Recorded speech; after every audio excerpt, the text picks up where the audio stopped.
I would like to thank the one who suggested to me na gumawa ng isang vlog o video para dun sa mga maiiwan po sa rapture.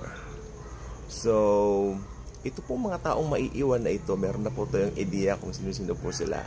Ito po yung mga taong makamundo sa present age natin ngayon. Ito po yung mga taong walang interest sa Panginoon. Ito po yung mga taong nahuhumaling sa kanilang mga kayamanan. Well, hindi masama ang kayamanan, pero pag nahumaling ka na rito kasi ang problema ay magiging hadlang na po ito para makakilala ka sa Panginoon. Kung unbeliever ka, masarap ang may Panginoon ka sa buhay mo tapos mayaman ka pa. Pero kapag mayaman ka lang, wala kang Kristo sa buhay mo, delikado po yon. Kaya itong video nito ay para po sa inyo o para doon sa mga maiiwan po sa rapture. Kasi talaga pong marami pong maiiwan po talaga. Tandaan nyo, ang basis ng pagsama po sa rapture ay hindi gawa. Okay? Hindi po gawa. Ang basis ng pagsama sa rapture ay yung ginawa ni Kristo sa krus. Finished work of Christ. Kung pinaniwalaan mo na namatay si Jesus para sa iyo, sapat na yung ginawa niya sa krus para ikaw ay maligtas. Maliligtas ka. Mararapture ka. Okay? So ito po, meron po akong mga tips na dapat niyong gawin. Iniisip ko po kasi nung ginagawa ko po itong outline na ito, itong mga puntos na ito.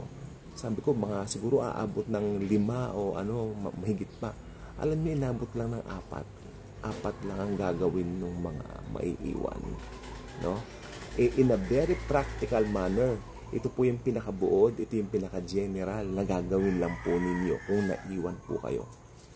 Tandaan nyo, maiiwan ang tao dito sa mundo kung hindi niya kinilala si Jesus bilang Panginoon tagapagligtas. Ibig sabihin, pag hindi niya pinaniwalaan yung ginawa ni Jesus sa krus, maiiwan siya dito. Yun lang ang basis ng pagsama sa rapture. Wala na pong iba. Only the blood of Jesus cleanses a people. Cleanse a people sa mga kasalanan niya. Amen. Ngayon, pag hindi mo tinanggap yung ginawa niya sa krus, walang kapatawaran ng kasalanan, mananatili ka dito. Pero may chance ka pa dito kung magiging tribulation saints ka. Tignan po natin. Ito po yung 4 lang na gagawin. Malungkot nga po 4 lang. Nakakasada mong sinusulat ko to. Ito ang sasapitin po nila. Okay? So, yan. Ito po ang sasapitin nila. Pero tingnan muna natin to. Salvation during that time is based on martyrdom through beheading. Ang salvation during that time ay martyrdom through beheading, pagpapapugot ng ulo. The Antichrist will require doon sa mga ayaw magpatatak na pugutan sila ng ulo. Okay? But through doing that, through giving to that, ikaw ay makakapagparangal sa Panginoon. So ang kaligtasan during that time is knowing Jesus at the same time magpapugot ng ulo, sapagkat yung blood ni Christ during that time epektibo pa rin, pero meron siyang chance na binibigay pa rin. Kaya effective pa rin ang blood niya, pero ang problema nga lang dito ay dahil hindi ka naligtas ng church age, ikaw na ang ligtas sa iyong sarili during that time. Talagang mahirap pong maligtas during the tribulation. Mamimili ka talaga. So mahirap po magpapugot ng ulo talaga. So ayan po ang mangyayari sa mga maiiwan po sa rapture. Tingnan po natin, 4 na puntos lang po. Pag nag-rapture na, ito na po, first point, pag nag-rapture na po, mawawala po kaming mga believers dito. Ira-rapture na kami ng Panginoon, kukunin na po kami, dadagitin na po kami. Ngayon, pag naiwan po kayo, point number 1, itong gagawin po ninyo. Number 1, wait for the one who will make a promise of peace. He's a man. Ulitin ko, wait for the one who will make a promise of peace. By the way, he's a man. Hintayin ninyo yung someone na mangangako ng kapayapaan. Siya po ay isang lalaki. Kami po, na-rapture na, yung mga nagtiwala kay Jesus bilang Lord and Savior, na-rapture na. So, hindi namin alam kung anong pangalan nito, kung sino po ito. Kasi naniniwala po ako, lilitaw lang po ito pag na-rapture na po ang church. Tandaan ninyo, ang restrainer po, okay? Ang restrainer po ay ang banal na Espiritu Santo. Pero ang banal na Espiritu Santo po kasi ay Diyos. Pero sabi ng Bible, yung mga believers na pinananahanan ng banal na Espiritu, kaya yung restrainer ay mga believers. Pag tinanggal na po yung restrainer, yung mga believers dito, ang ibig sabihin po nun, lilitaw na yung anak ng Suail, ang Antikristo. Kung maiiwan ka, sad to say, makikilala po ninyo siya. Pero as believers, raptured na po kami. Thank you, Jesus. Number 2, find a copy of a Bible. Mas maganda Old and New. Kasi mababasa nyo dun sa aklat ng Isaiah, Old Testament yun, kung sino yung Antikristo, kung ano yung gagawin niya. Alam nyo na, sa New Testament naman, umuulan naman doon ng tungkol sa Revelation, umuulan doon tungkol sa Thessalonians, tungkol sa Antikristo, wala. Yung beast. Pero ang kaibahan nga lang po, pag babasahin ninyo ang Bible during that time, nandyan na yung Antikristo, kilala nyo na siya. Well, ngayon sa church age, pinag-aaralan po natin ang Bible, hindi natin kilala o napapangalanan pa sino yung Antikristo. Yun ang kaibahan. Pero during that time, may nakita na kayong lumabas na figure, isang lalaki na nagpapangako ng kapayapaan. Siya na po yan.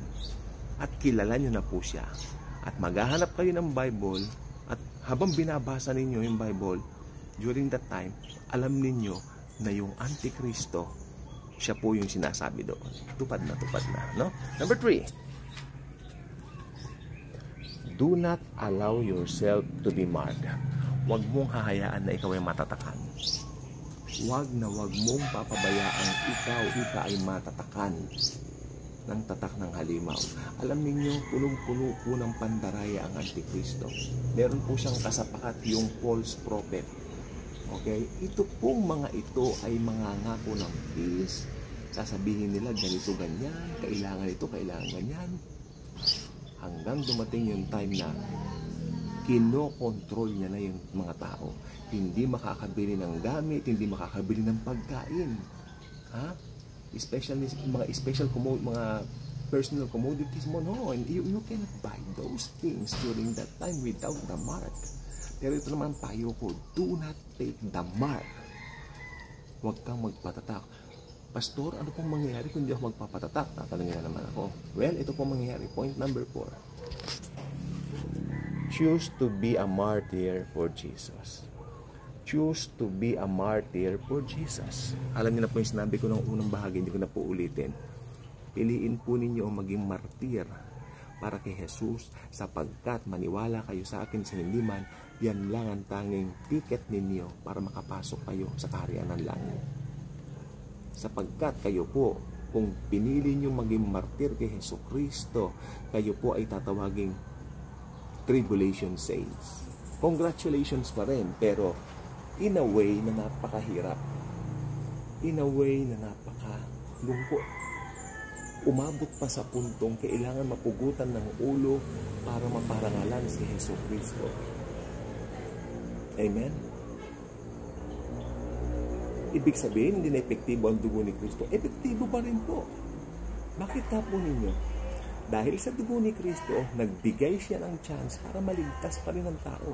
Yun nga lang, dahil nireject mo yung libreng alok ng kaligtasan ngayong church age, ikaw ay magpapapugot ng ulo para ikaw ay maligtas. Kasi tapos na po yung church age o yung grace period during that time. Maliwanag po ba? So, kung napakinggan mo kung napanood mo itong video nito, hihintayin mo pa po ba na ikaw ay mapasama doon sa mga kapupugutan? Bakit hindi mo pa paniwalaan yung ginawa ni Jesus sa krus ngayon, church age, habang may panahon ka pa? Habang hindi pa huli ang lahat, habang nandito pa ang tinatawag na grace of God through the finished work of Jesus Christ. Paniwalaan mo na namatay si Jesus para sa iyo at sapat na yung ginawa niya sa krus para ikaw ay maligtas. Not your works, not your obedience, not your religion, lalong-lalo na yung religion mo, no way. No way in many ways na ililigtas ka niyan. Ipapahama ka niyan kung totoo siya. Kaya, receive Jesus, the only Savior, the only Lord of mankind, na makakapagdala sa iyo sa glory at ng kaluwalhatian at ng kalangitan. It's only through His blood merong kaligtasan. Without His blood, walang kaligtasan. Simple. So, itong apat na ito, naway, nakuha po. God bless.